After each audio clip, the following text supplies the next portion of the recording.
अगर हम रिएक्शंस को डेल्टा जी की वैल्यू पे डिवाइड करें, तो डेल्टा जी की वैल्यू पे हमारे जो रिएक्शंस होते हैं बेसिकली टू टाइप्स होते हैं, एक्सर्गोनिक एंड इंटरगोनिक। एक्सर्गोनिक डेल्टा जी निगेटिव, और इंटरगोनिक डेल्टा जी पॉजिटिव। ठीक है, जैसे हम वहां पे एक्सोथर्मिक और इंडोथर्मिक पढ़ते थे, हूबहू वैसे ही ये रिएक्शंस है। ठीक है, नेक्स्ट है for reaction to be spontaneous. अब हमें कहना है कि अगर कोई रिएक्शन स्पॉन्टेनियस है, तो रिएक्शन स्पॉन्टेनियस कब होगी? उसके लिए हम ये पहले भी पढ़ चुके हैं, 2 लेक्चर पहले भी हमने ये प्रूफ किया था जब हमने सिस्टम और सराउंडिंग को चेंज किया था।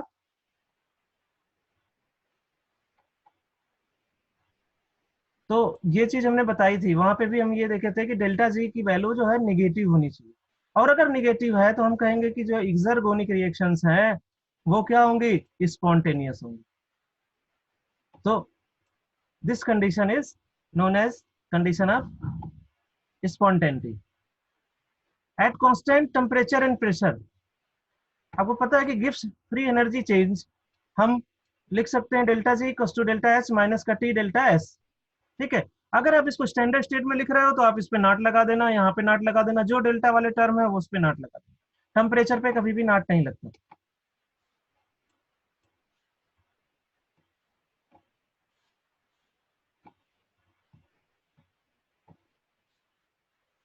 अब अगर हम ये कहें कि स्पॉन्टेनियस रिएक्शन कौन सी है, तो जैसे हम ये कहें कि स्पॉन्टेनियस जो रिएक्शंस होती है उसमें हमें अलग से कोई फोर्स लगाने की जरूरत नहीं होती, वो अपने से होती है। अब एक चीज हम पूछ रहे हैं आपसे कि अगर सपोज करो कि अगर आप कहते हो कि जो कार्बन है, कार्बन जो अर्थ के अंदर है, तो आप देखते हो कि जो अर्थ क्रस्ट की जब माइनिंग होती है तो वहां से हम कोल भी मिलता है, और वही कार्बन ट्रांसफार्म हो जाता है डायमंड में। ठीक है, तो क्या वो कंडीशंस को हम ये कहें कि वो कंडीशन रिस्पॉन्सिबल हैं उसको स्पॉन्टेनियस होने के लिए, कि वो कार्बन ही कन्वर्ट हो जा रहा है डायमंड में, और कार्बन ही कन्वर्ट हो जा रहा है कोल में, जो वुड मटेरियल था वो कोल में कन्वर्ट हो गया। ठीक है, तो इसका हम देखो ये कह सकते हैं कि अगर हम नॉर्मल टेम्परेचर प्रेशर की जो हम बाहर की बात करें तो उसको हम नहीं कंसीडर करेंगे, जो जहां पे प्रोसेस हो रही है नेचुरली उसका ही जो टेम्परेचर प्रेशर है वो कंडीशन ही अगर उसके लिए फेवरेबल होती है, और उस कंडीशन पे अगर आप ले जाओगे तो आप कहोगे कि वो स्पॉन्टेनियस होगा। लेकिन उसको हम नहीं मानेंगे कि वो एक्सटर्नल कोई एनर्जी है, वो सिस्टम की इंटरनल एनर्जी है। क्यों? क्योंकि अर्थ क्रस्ट में या फिर अर्थ के जितने भी डीपर जाते हो तो आपको पता है कि अर्थ के नीचे जो है मैग्मा है। ठीक है, बहुत सारे मेल्टेड मेटल्स हैं, तो वहां पे इनर कोर है जिसका टेम्परेचर बहुत ही हाई है। तो ये जो कंडीशंस हैं वो कंडीशंस फेवरेबल बना देती हैं उस रिएक्शंस को, तो उस कंडीशंस के बेसिस पे वो रिएक्शंस क्या होती हैं? स्पॉन्टेनियस होती हैं।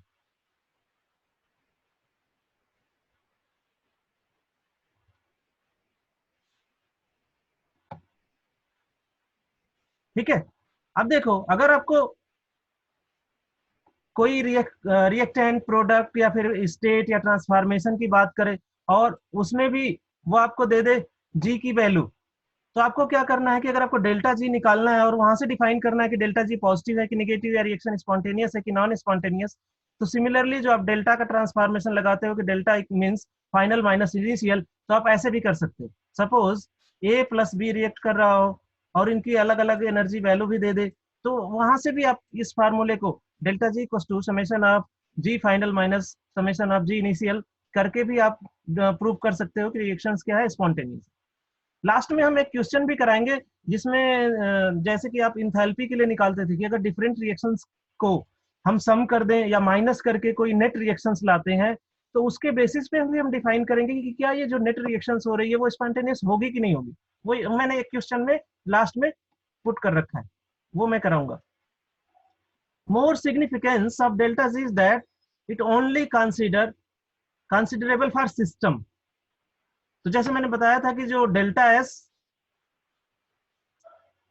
सराउंडिंग की यूनिवर्स की वैल्यू थी वो ग्रेटर देन जीरो होती है, जो आप कहते हैं कि entropy of universe is continuously increasing.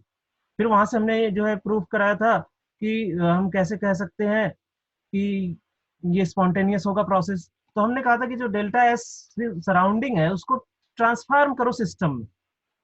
तो सबसे अच्छी बात ये है कि जो डेल्टा जी हमारा सिस्टम है वो डेल्टा एच सिस्टम लेता है प्लस डेल्टा एस सिस्टम लेता है। तो this is the basic feature. That's why हम क्लियरली कह सकते हैं कि केवल केवल हमें सिस्टम की ही स्टडी करनी है, स्पॉन्टेनिटी प्रूफ करने के लिए, सराउंडिंग की नहीं करनी है। तो इसीलिए जो डेल्टा जी है वो सिंगल एक क्राइटेरिया है जो कि डिफाइन कर सकता है अकेले ही कि प्रोसेस स्पॉन्टेनियस है कि नहीं। ये डिपेंडेबल क्राइटेरिया नहीं है। डेल्टा जी अगर इटसेल्फ आपको निगेटिव मिलता है तो process will be spontaneous.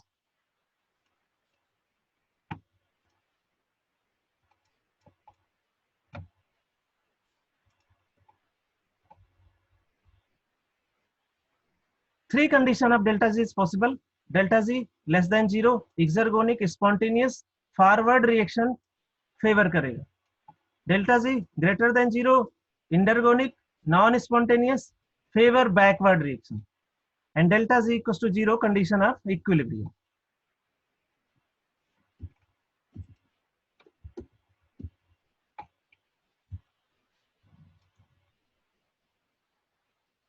Based on the equation delta G equals to delta H minus का टी डेल्टा एस, हम टोटल 4 केसेस ऐसे पा सकते हैं। वैसे तो टोटल 6 केसेस होते हैं।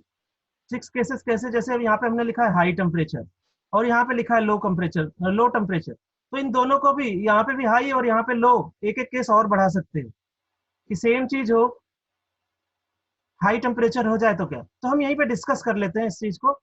ठीक है, देखो फर्स्ट केस क्या है कि अगर delta H less than zero हो, और सेकंड केस क्या है कि delta H greater than zero हो।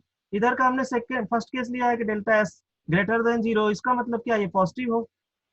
ठीक है, और ये निगेटिव, ये निगेटिव हो और ये पॉजिटिव। ठीक है, तो यहाँ देखो फर्स्ट केस हम लेते हैं इस ब्रैकेट का। अगर डेल्टा एस पॉजिटिव है तो टी डेल्टा एस क्या होगा, निगेटिव होगा। और आपका डेल्टा एच निगेटिव है तो पूरा जो डेल्टा जी होगा क्या होगा, निगेटिव ही निगेटिव होगा। Negative means negative plus negative, इसका मतलब रिएक्शन स्पॉन्टेनियस होगी ऑल टेम्परेचर पे। तो this is the first case. Second है कि अगर डेल्टा एच पॉजिटिव हो, अब डेल्टा एच आपने इसको कह दिया कि ये पॉजिटिव हो गया, अब इसको क्या होना पड़ेगा, बहुत ज्यादा निगेटिव, इतना ज्यादा कि इस पॉजिटिव को ओवरसीड कर सके। ठीक है, तो इसकी वैल्यू इतनी होनी चाहिए, मतलब ये हाई टेम्परेचर अगर हम कर दें, टेम्परेचर बहुत ज्यादा बढ़ा दें, तो इसकी वैल्यू कुछ भी हो, थोड़ा बहुत भी हो, तब भी ये टेम्परेचर इसको ज्यादा निगेटिव बना देगा। मतलब मोस्ट फेवरेबल कंडीशन यही है कि हाई टेम्परेचर पे ही ये स्पॉन्टेनियस हो सकता है। तो सेकेंड इसका केस यहीं से आप कंसीडर कर लो कि अगर लो टेम्परेचर है, delta H greater than zero है, delta H less than zero है, ग्रेटर देन जीरो है, तो इस केस में नॉन स्पॉन्टेनियस हो जाएगा। ठीक है, नेक्स्ट केस है हमारा डेल्टा एच, ये delta H less than zero and delta S less than zero. तो अब ये तो निगेटिव है, लेकिन इसको आपने निगेटिव कर दिया और यहाँ पे देखो पहले से निगेटिव है, तो निगेटिव निगेटिव का मल्टीप्लीकेशन क्या हो जाएगा, पॉजिटिव। ये हो गया पॉजिटिव। इसका मतलब ये है कि आपको कम से कम एनर्जी लगानी है, कम टेम्परेचर रखना है, ताकि ये जो ओवरऑल वैल्यू जो पॉजिटिव हो रही है वो कम हो, ताकि इसमें से सब्सट्रैक्ट होने के बाद टोटल थिंग्स जो है निगेटिव आ जाए, तब ये स्पॉन्टेनियस होगा। मतलब लो टेम्परेचर पे स्पॉन्टेनियस होगा, हाई टेम्परेचर पे स्पॉन्टेनियस नहीं होगा। नेक्स्ट है नॉन स्पॉन्टेनियस। अगर हम कहें कि delta H greater than zero है और डेल्टा एस निगेटिव है, तो ये ऑल टेम्परेचर पे नॉन स्पॉन्टेनियस, ऑल टेम्परेचर पे नॉन स्पॉन्टेनियस। ठीक है, इसमें कोई वेरिएशन नहीं। तो हमने यहाँ पे एक एक केस और बड़ा बताया था, एक लो टेम्परेचर का और इस केस में एक हाई टेम्परेचर का। तो टोटल 6 केस ही पॉसिबल है, जिसमें से 4 ज्यादा पढ़ी जाने वाली है। क्यों? क्योंकि हम मोस्ट प्रोबेबली स्पॉन्टेनियस को पढ़ते हैं, नॉन स्पॉन्टेनियस को कम पढ़ना चाहते हैं, स्पॉन्टेनिटी की तरफ ज्यादा जाना चाहते हैं।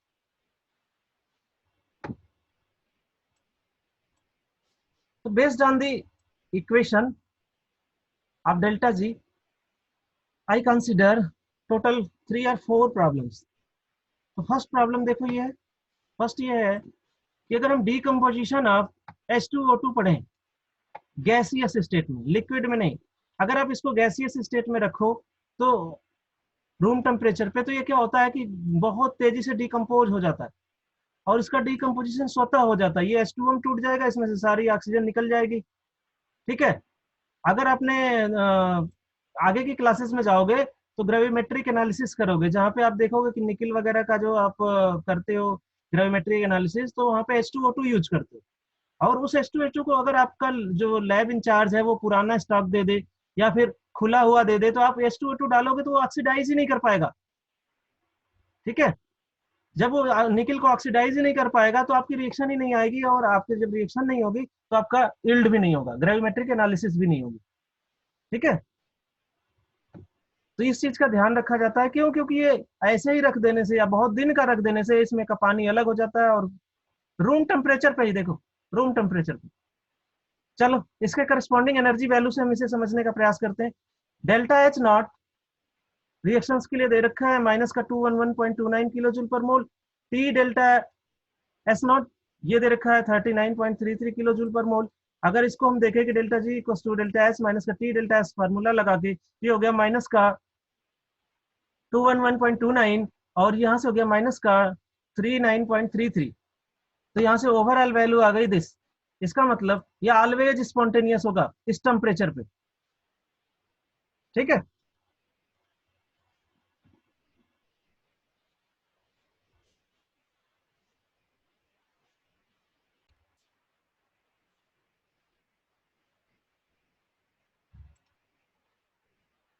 फर्स्ट एग्जांपल की बात करें तो जो फर्स्ट एग्जांपल था वहां पे आपको दिख रहा है कि डेल्टा एच क्या है, निगेटिव है, और डेल्टा एस पॉजिटिव है, ग्रेटर देन जीरो। सेकेंड जो हमने केस लिया है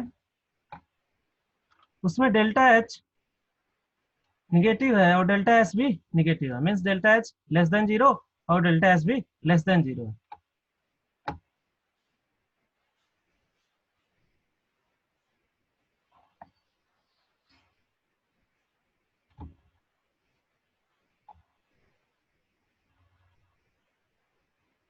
In this question, hydrogen, 3 mole of hydrogen reacts with 1 mole of nitrogen and form 2 mole of ammonia.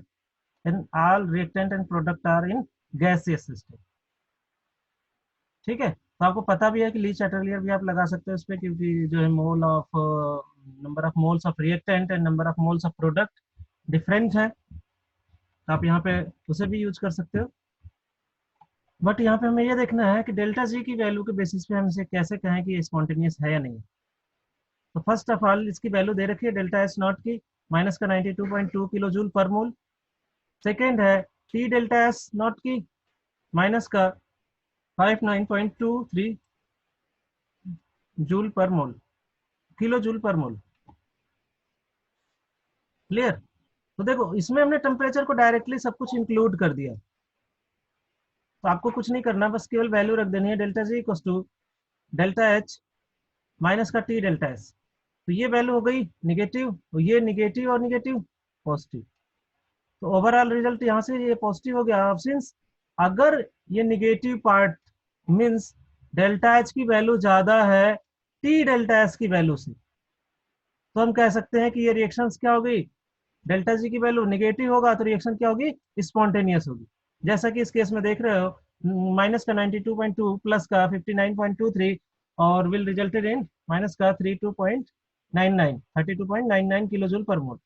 तो ये रिएक्शन कैसी है, स्पॉन्टेनियस है। तो यहाँ से इस रिएक्शन से और ऊपर वाले रिएक्शन से बेसिकली इस रिएक्शन से हम एक कंक्लूजन निकाल सकते हैं, निकाल ये सकते हैं कंक्लूजन कि एट हाई टेम्परेचर, अगर हम हाई टेम्परेचर रखें ये TDS की वैल्यू बहुत ज्यादा हो जाएगी, तो mod of TDS will be greater than mod of value of delta H. अगर ऐसा है, अगर ऐसा है तो ओवरऑल ये वाली जो क्वांटिटी होगी, अब यहाँ पे जो क्वांटिटी हमने 59 लिखा है वो बहुत ज्यादा हो जाएगी, इस 92 से एक्सीड कर जाएगी, और एक्सीड करेगी तो ओवरऑल जो रिजल्ट आएगा वो किसमें आएगा, पॉजिटिव में आएगा, और वो अगर पॉजिटिव में आएगा तो रिएक्शन हमारी नॉन स्पॉन्टेनियस हो जाएगी। ठीक है, ये नॉन स्पॉन्टेनियस। सेकेंड केस, अगर इसे स्पॉन्टेनियस करना है तो हमें इस चीज को फॉलो करना पड़ेगा, इस केस को फॉलो करना पड़ेगा कि जो mod of T delta S है वो लेस देन बना रहे mod of T delta S. और ऐसा कैसे पॉसिबल है, ये एक तरीके से ये भी पॉसिबल है कि हम टेम्परेचर की वैल्यू कम करते जाए। तो आप इस केस में पढ़े भी हो कि अगर हम इस केस में देखें तो यहाँ पे जो है गैसियस कंपोनेंट 4 हैं, 3+1 ये 3, और यहाँ पे 1 मोल, यहाँ पे 2 मोल बन रहा है, तो देखते हो कि आप कहते हो कि जो अमोनिया का जो फॉर्मेशन है वो low temperature and high pressure पे ज्यादा होता है, और ली चैटरलियर से ये आप पढ़ते भी हो और करते भी हो। तो सिंस हमने यहाँ पे जो डेटा बेस क्वेश्चन था, इस डेटा के बेस पे भी आपको यही चीज समझाने का प्रयास किया।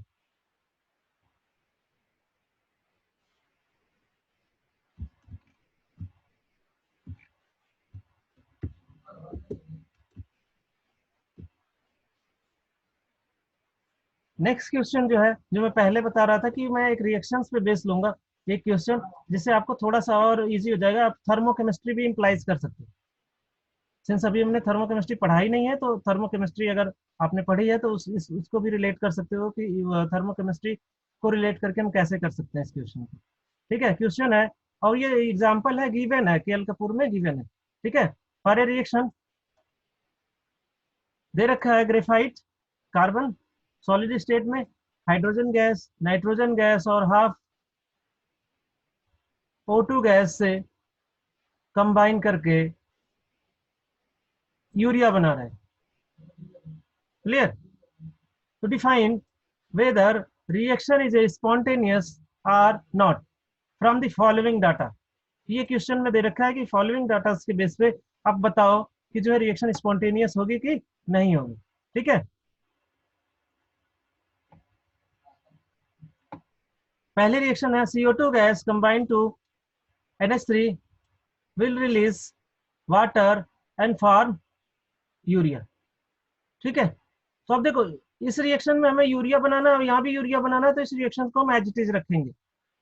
ठीक है, ये ध्यान रखना है कि हमें जो प्रोडक्ट साइड है वो प्रोडक्ट साइड लाना ही लाना है, प्लस हमें जो जो चीजें हमें रिएक्टेंट साइड है, ये जैसे दे रखा है कार्बन ग्रेफाइट का, हाइड्रोजन, नाइट्रोजन और हाफ ऑक्सीजन, इसे हमें किसी तरीके से लेफ्ट साइड लेके आना है। तो इसके करस्पॉन्डिंग इन्होंने इक्वेशन ऐसी ही दी है कि सबको इजिली हम सम कर देंगे तब भी आ जाएगा। अगर कहीं पे कोई इक्वेशन को अपोजिट करना है, जैसे मैं अभी बताऊंगा। ठीक है, देखो वाटर, सेकेंड रिएक्शन है वाटर वेपर फेज में डिसोसिएट इन H2 प्लस का हाफ O2। इसके लिए देखो डेल्टा जी की वैल्यू दे रखी है, डेल्टा जी, इसे हमने G2 लिखा, G2 not equals to 227.44 kilo joule per mole. अब यहाँ से एक चीज तो देखो क्लियर है, अगर यहाँ से भी ध्यान से देखो तो वाटर वेपर, अगर उसको वेपर स्टेट में रखते हो तो वो वाटर में ही रहता है, जैसा कि आप देखते हो इवेपोरेशन होता है और इवेपोरेशन के बाद वो कंडेंस होके फिर अगेन बारिश होती है। लेकिन अगर इसको आपको तोड़ना है तो आपको एनर्जी देनी पड़ेगी। ठीक है, next graphite combine with carbon, तो आपको पता है ये इजिली बर्न हो जाता है, कार्बन ऑक्सीजन की प्रेजेंस में CO2 गैस बनाएगा, इसके corresponding delta R G3 not है माइनस का 394.38 kilo joule per mole. N2 gas react with 3H2, और अभी हमने इसको कैलकुलेट भी किया था, तो ये जो गिवन वैल्यू है आप क्योंकि ये टेम्परेचर पे डिपेंड करता है, दैट्स वाई एक पर्टिकुलर टेम्परेचर का ये जो डेटा है वो हो सकता है वेरी करे, तो ये जो गिवन वैल्यू हम इसी को यूज करेंगे, -32.43 किलो जूल पर मोल।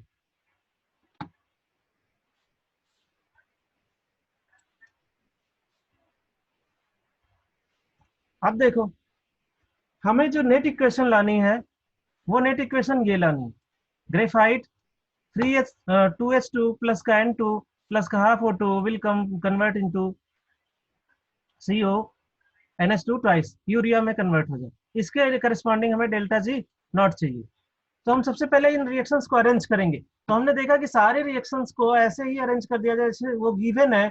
अगर किसी रिएक्शन को, सपोज करो इस रिएक्शन को हमें इन्वर्ट करना हो, अगर इसे इन्वर्ट करना हो तो इसकी डेल्टा जी की वैल्यू को भी हमें रिवर्स करना होगा, अगर प्लस में है तो निगेटिव कर देंगे। ये चीज थर्मोकेमिस्ट्री में आपको बताई गई होगी। ठीक है, सिंस हमारा यहाँ पे जो रिएक्शंस है वो सारी सम करने से आ जा रहा है, तो हमने क्या किया कि सम कर दिया, ये रिएक्शंस लिखी, ये रिएक्शन लिखी, ये रिएक्शन लिखी और ये रिएक्शन। यहाँ पे जो CO2 था ये प्रोडक्ट साइड में CO2 से कैंसिल आउट हो गया, जो NH3 था वो प्रोडक्ट साइड में, रिएक्टेंट का प्रोडक्ट साइड में कैंसिल आउट हो गया, ये जो वाटर है इस वाटर से, वाटर वेपर से कैंसिल आउट हो गया। यहाँ पे देखो 1H2 है, यहाँ पे 3H2 है, तो ये कैंसिल आउट हो गया, 3 से 2 यहाँ पे H2 बच गया। यहाँ पे हाफ O2 है, सॉरी यहाँ पे 1O2 था, ये चूंकि सिंस रेड पेन से हमने लिखा है तो ये कट करके मुझे लिखना चाहिए था यहाँ पे ऐसे, तो ज्यादा अच्छा रहता। ठीक है, ये 1O2 था। तो ये हाफ वाला पार्ट पूरा का पूरा 1 से कट गया, तो यहाँ पे बच गया हाफ O2। अब हमने पूरे को सम करके लिख दिया, कार्बन ग्रेफाइट प्लस का 2H2 प्लस का N2 plus half O2 will converted into CONS2 twice. Clear? अब हमने क्या किया कि सारे रिएक्शंस को सम किया है, तो जो नेट डेल्टा जी दिया जाएगा रिएक्शंस के लिए, वो हम कहेंगे कि वो भी जो है summation of the all deltas होगा। ठीक है, आपने इसे पढ़ा होगा हैबर साइकिल में, born Haber cycle. Yes sir, उसमें सारी एनर्जी जुड़ती हैं। हाँ, तो वो जो है क्या करना है कि आपके सारे प्रोसेस की एनर्जी को सम कर देना है। और हमने कुछ नहीं किया, हमने ये किया कि जो है इसकी एनर्जी निकालने के लिए पूरे रिएक्शन की जितने भी इंटरमीडिएट डेल्टास थे सबको सम कर दिया। Del R H 1 naught, del R H 2 naught, del R H 3 naught, del R H sorry H बोल रहा हूँ, sorry, del R G1 naught, del R G2 naught, del R G3 naught, del R G4 naught. हम बहुत ज्यादा enthalpy में deal करते हैं ना, तो यहाँ पे एच निकल गया। हाँ, तो इसमें एंथैल्पी ऑफ रिएक्शन की तरह ही है। हाँ, वो हमेशा इंथैल्पी पूछी जाती है, लेकिन यहाँ पे देखो कि अगर एच भी है तो हम इसको ऐसे लिख सकते हैं। ठीक है, तो इसकी वैल्यू रख दी, इसकी वैल्यू रख दी, इसकी वैल्यू रख दी और इसकी वैल्यू रख दी। इन माइनस वाले को आप करोगे तो प्लस माइनस माइनस हो जाएगा, ये माइनस हो जाएगा। फाइनली जब इसको सॉल्व आउट करोगे तो ये आ जाएगा माइनस का 197.5 किलो जूल पर मोल। क्लियर? सिंस अब यहाँ से मैं देख के लग रहा है कि जो डेल्टा जी आर नॉट की वैल्यू है, डेल्टा आर जी नॉट की जो ये वैल्यू यहाँ पे आई, ये निगेटिव है, तो हम कह सकते हैं since del R G naught is negative, hence process will be spontaneous. ठीक है, ये हमने एक पॉइंट अलग से जोड़ दिया है, ये एक तरीके से जनरल पॉइंट है, इसका इस क्वेश्चन से कुछ नहीं लेना देना, आप ये पढ़ते हो। ठीक है, और प्रूफ भी करते हो। All natural process are spontaneous and irreversible as per their condition, ये हमने टर्म जोड़ा है, तो उसके लिए वो इन्वायरमेंटल कंडीशन होनी चाहिए। ये नहीं कि आप घर में कार्बन रख दो और आप सोचो कि कार्बन कोयला रखें या कार्बन रखें तो उससे हमें डायमंड मिल जाए। ठीक है, तो वो नहीं हो सकता, उसके उसके करस्पॉन्डिंग जो इन्वायरमेंटल कंडीशन है, जो अर्थ क्रस्ट का रोल है, वहाँ का टेम्परेचर प्रेशर का रोल है, वो होना चाहिए। उस कंडीशन के आधार पे हम कहेंगे कि जितनी भी नेचुरल प्रोसेस है वो इरिवर्सिबल होती है और स्पॉन्टेनियस। ये पॉइंट मैंने थोड़ा अलग से लिखा और ये एक तरीके से जनरल नॉलेज का भी पॉइंट। ठीक है।